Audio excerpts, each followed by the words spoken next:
And welcome back. I'm Steve Leahy. This is Open Studio. Thanks for coming back. Here we are. So what we're going to be doing here is starting to work on this other lower section.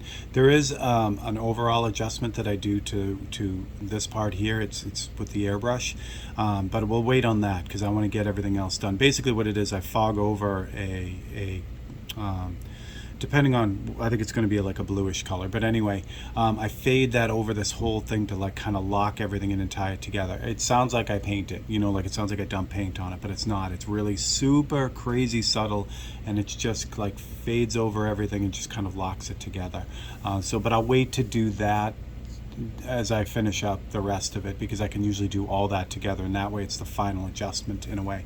So let's keep going on this lower section. I'm going to ignore the forks for now. I'm going to deal with all those separate, but again, I got to get out of the habit of doing that. Just stop talking about it and do it. All right, so first thing I got to do is I got to darken this to get this inside of the fender done. So I could use the airbrush and just kind of freehand it in, but I'm going to make my life a little bit easier here. So what I'm going to do is I'm just going to cut out that shape. Again, these are the photocopies that I made originally, and they are exact size to the painting, which is nice. Actually, I can probably save that one. I'm not worried about saving the spokes, but I am going to save this bright one right here because it's so bright and so defined. It's easy to cut out. It's easy to leave. The other ones I'm not overly worried about. As long as I have a bit and piece of some of them, I'll be able to connect the dots, because a lot of the spokes are going to be done with a paintbrush. So I'm just going to cut out. I say that as I save a bunch of spokes. All right,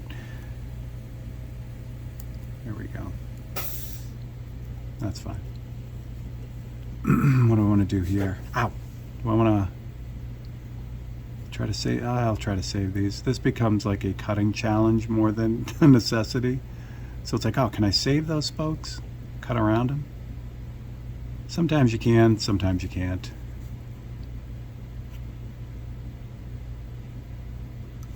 And again, I'm not going to be dumping a whole bunch of paint on this, so even if, I'll still be able to see them even if I cut all these spokes out and didn't have any of them. But having them in there just saves a little bit of time trying to dig them out later.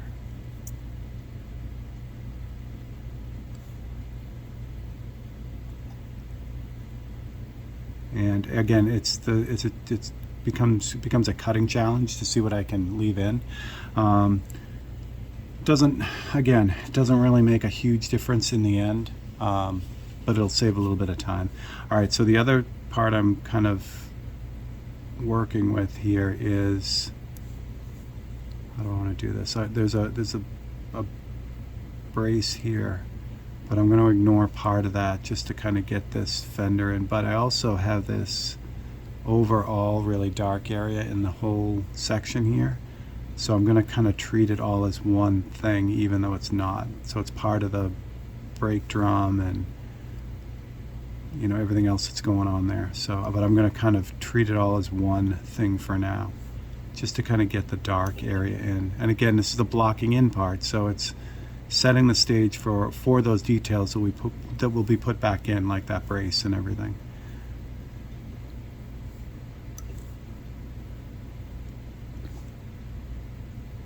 Knife needs a new blade, but that's okay too. Again, I cut across this brake line. I'm going to add it in after. And since I have the cutout and I'm working with it anyway, I might as well do the rest of it down here. I was originally thinking that I was going to concentrate on just the inside of the fender, but that's not going to take too long. And again, I'm going to have paint in the brush, so I might as well capitalize on that instead of putting like a drop of paint on and have to clean out the brush, because I'm not going to be using it for a little while. So cut out that one. Be a little bit more selective in here. Instead of cutting out the whole thing, just going to cut out the very darkest areas, because there's brown in here that I want to get, you know, kind of in the mix. So I don't want to have a solid black everywhere that I can't bounce back from. But where it's darkest, I will. I'll have this will all be just straight black. And again, I talked about this a little bit in the last episode, how the opaque black that Createx has out now, the opaque jet black, has a brownish cast to it anyway. So normally I'd be adding a little bit of burnt umber to the black before I did this stage, but at this point now, because of the way the paint is, I don't really have to do that because it's a warmer black, which I like a lot. Now, what's nice is too, like any color, I say it's a warmer black, but you can adjust that any way you want. So you can cancel out that warmer color by adding a little bit of blue to it. And the blue, especially the phthalo blue, is very strong. So you don't have to add a whole bunch to it, and it'll shift that to blue. All right, so for this one, it fades out here. It fades into the next section. So what I'm going to do is, normally I would just fold that up, but that's a lot to fold up and leave. So I'm going to pull out the bottom part. But this right here, when I fold this up like this, that's the indication to me when I'm spraying that I fade up to that and don't go up to that. So that way you'll see how it works when I get there. But when I have a complex template, like a lot of cutouts in it, it's nice to have those little cues here and there to remind me. So when I go to do it, I'm not trying to, guess or just, stay locked in on the reference photo trying to figure everything out. The template will kind of remind me, which is nice. Just a habit I got into a while ago. So everywhere there's the darkest, darkest areas is what I'm doing. This area is a good candidate for that too. There's a lot of stuff going on in there, which, I'll deal with this separate. I think this is the caliper right here, or part of the caliper. Anyway, there's a lot of stuff going on there, but I'm just going to leave it for now because that's almost a whole entity itself. Over here though, this is nice. I can grab the other side of this though.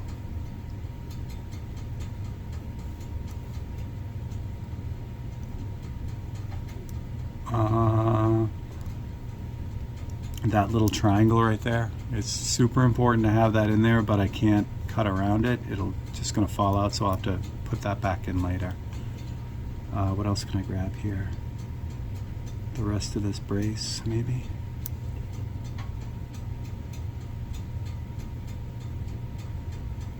Again, if it's a gray spoke that crosses over it, like it's a spoke in the shadows, I just cut through it. I just ignore it. If it's a bright white one I can save, like this one here, then I do my best. But like this one here, these guys in here that are all kind of grayed out, I just ignore all of them.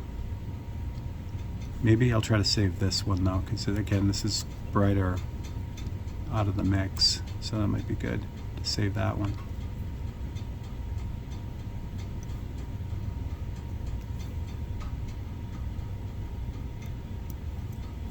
And might as well grab the shape here.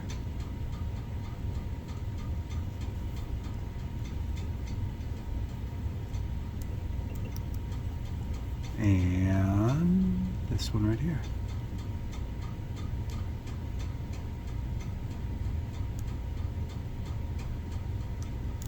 Excellent. All right, good.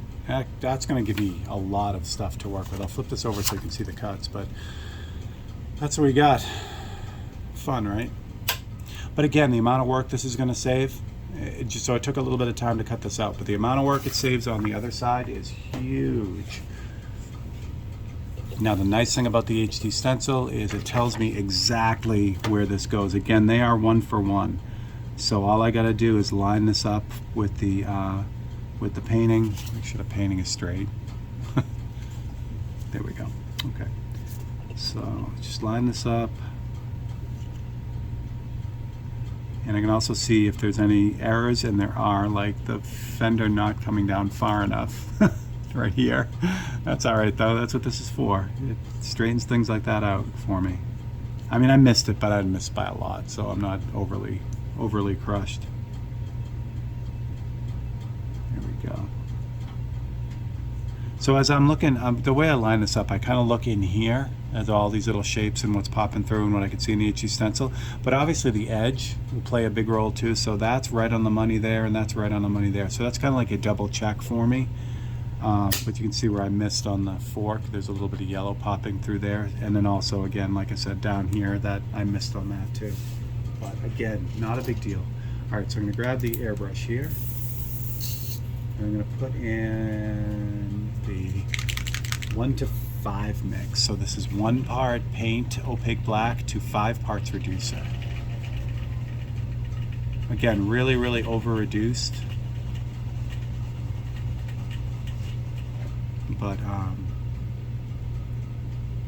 But also, I mean, really strong, opaque wise. Got paint all over me.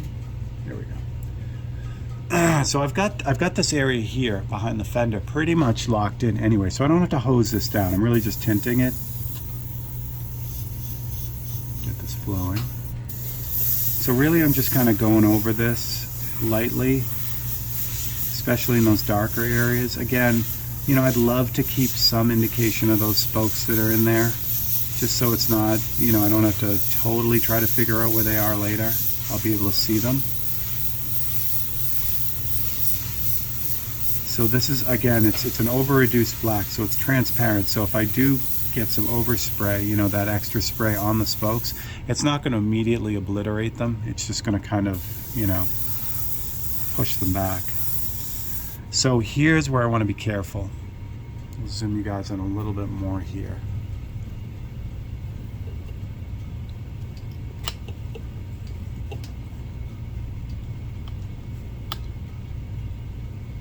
So here's where I want to be careful, and I'll show you this real quick. So down here I missed, right? You can see the little gap of the background where I didn't quite have the line right on the back of that fender. But I also misjudged or didn't quite get the edge of the fender right here. So so I have 2 options here. I can just spray over this and reclaim this as the actual line. But sometimes I don't want to do that. So you can see underneath this, it's all this texture is already done. This is done right now. So if I were to just respray over this, sometimes when you do that, it screws up, you know, underneath. It just changes the line, you know, this line. And so I have to make a decision whether I want to keep the original line, the one that I put in, or if I want to put the real one back in. And it depends on, you know, how much work is involved after that. So in this case, if I do that, if I just spray over this, it's not going to make too much of a difference changing that line right there. Again, sometimes it does, and I got to be careful of that. But in this case, I can just kind of reclaim the correct line. So I'm going to start with that edge, and I'm just going to go over it really just with a number of light strokes, just letting it build up.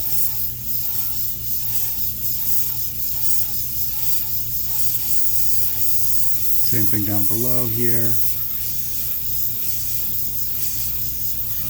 And then once I get it caught up like that, I can move out onto the rest of it.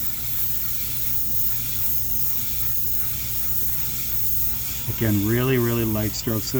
The common misconception with an airbrush for people who don't airbrush or haven't really seen it operate is that an airbrush works like a spray gun or a spray can.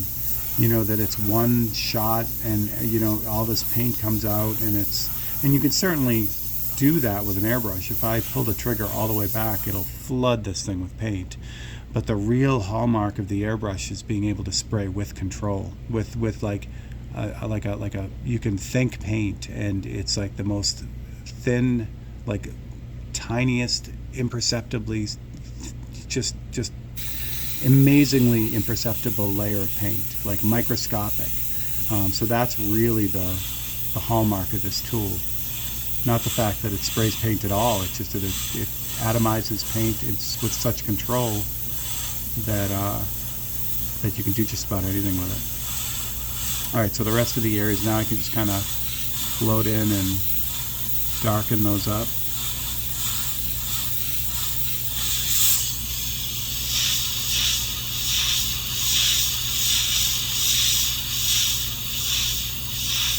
And again, you can see how many passes it takes to really darken this up. Move that up a little bit so you can see it. it's just, you know, it's coat after coat after coat. So I would say with this color, it's an average of like 20 passes to get it to saturation. And again, what that does is it affords you control over the paint. You know, it develops the paint like an old Polaroid instead of, you know, just spraying it in like a stencil. Don't forget, now see, this is a perfect example. So I saw that and I'm like, oh, I gotta fade up to that. I was just about to hose the whole thing down.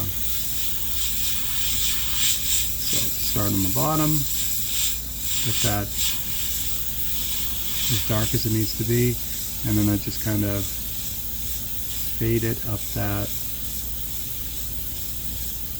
opening until I get to the top, and I try not to put any paint at the top. Get these over here. Step 2.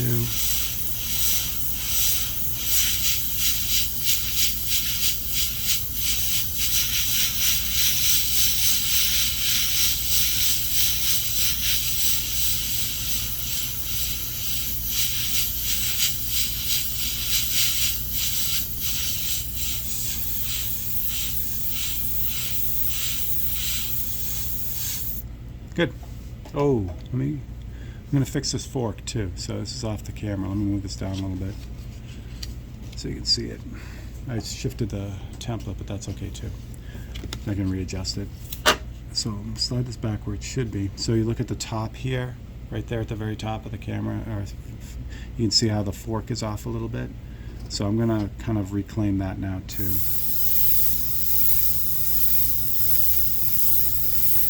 Because I'd rather be cutting into the fork than not have paint up to it, because if I cut into the fork with the black, now there's a little hitch there. Back. So, what was I thinking? Okay, yeah, right here, where it's cut in right here. So when I go to do that line for the fork, I'll just be able to just run that fork line down and clean up that whole thing. So I don't care if it cuts in. I just don't want to have to, like if I had to, you know, if I cut the fork in and then there's a gap there, that's not what I want. It's just harder to fix something like that. All right, good. Let's see where we're at now. Yeah, actually now, so backing up, now I can back up and kind of look at it. Everything worked out. Like now that actually has the correct shape as it comes around the whole thing, which before it didn't, because I had to, you know, I was off on that line. Now it really, I mean, it's minor and you probably wouldn't have even ever noticed, but now it's right, so that's pretty cool. I like it. All right, I don't want to attack this. There's a lot of texture on this. There is a lot of texture on this. This is really, really cool. Here's what I'm looking at. Let's do it this way. I'll show you the reference photo here real quick. And that's the other thing too. Eventually, with the multi-camera, I'll be able to just swap out and just flash the original photo on the video, so you'll be able to see that too. So like I said, there is a lot of stuff going on in here, a lot of texture, a lot of, you know, pitting and rusting, and that's what's going to make this fun. There's a lot going on here. Awesome. Okay, so this open studio might be like 87 episodes long. Oh well. Okay. I think what I'm going to do is I'll probably start. The spokes aren't going to be, I'll wait on the spokes. I don't have to worry about that. So I think I'll start on these bolts up here and just move down. So whenever something's overwhelming like this, the best thing to do is you just start. It's like if you're taking a journey that seems like impossibly long, it's like, you know, like the saying goes, it's the first step, you know, that's just take the step. So it's the same kind of thing. If I find myself getting overwhelmed, I just pick something small to work on, and then the rest of it kind of follows suit. So what I need is a little bit of that lumber color. See how lumbery it is. It's actually more black than it needs to be. So I'm going to add a little bit brown to that. All right. What I'm looking for is just a kind of a rusty texture color to kind of get these bolts in to start. Again, I'm not overly worried about the fork and where the fork, where this fork kind of cuts across. I'd rather, like I'm doing, move into it and then just paint over it this stuff after than have a gap there, because then I got to recreate this texture that I'm doing now. If there's a gap there, if this bolt doesn't come far enough over to go behind the fork like it is, I'll have to recreate this whole texture later, and that's a drag.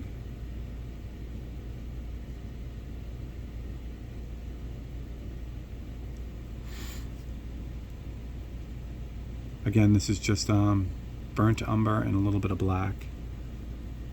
And this is not a bolt, this is another brace.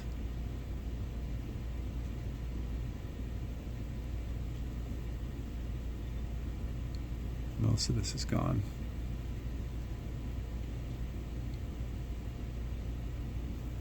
Stunning. All right.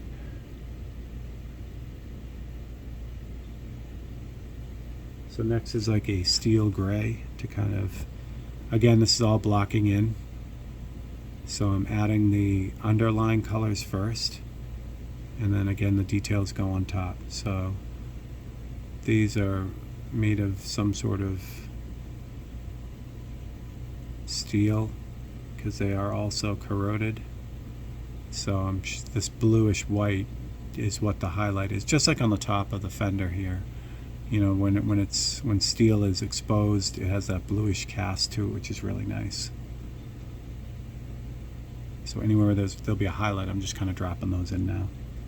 Okay, then the overall color is kind of a yellow ochre. Again, that yellow ochre with some black in it, like a dirty, dirty yellow.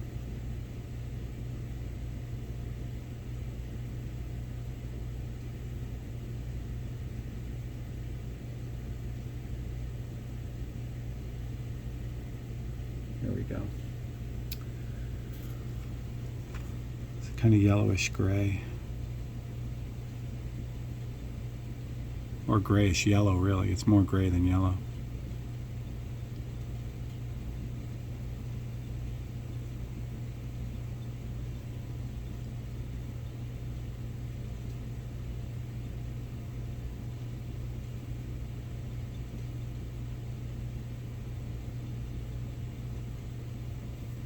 Okay, so now I'm going to redefine the outside edge.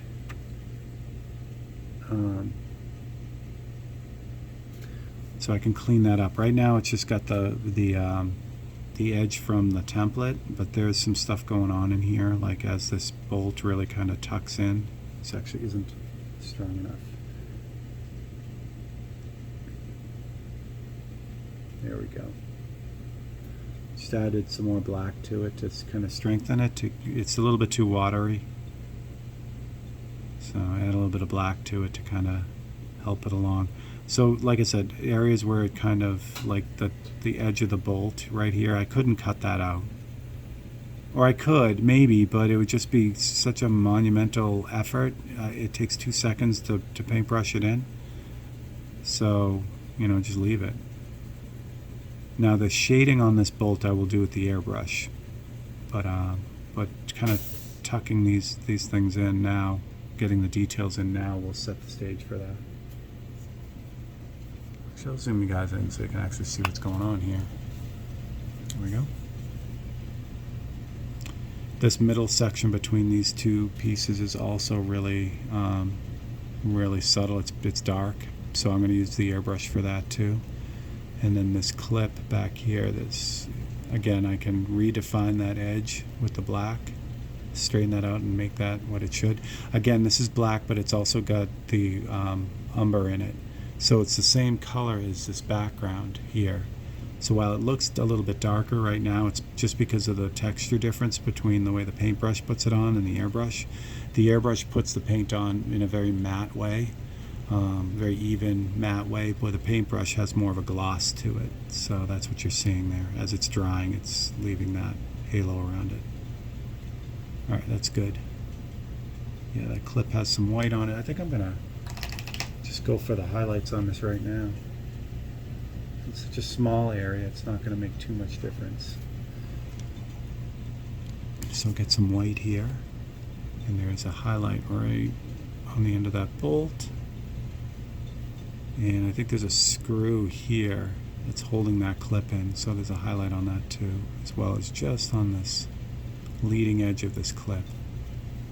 That's good. All right, so now I still have the paint in the airbrush. Just 1 to 5 might not give me enough control to do this, but we're going to give it a shot.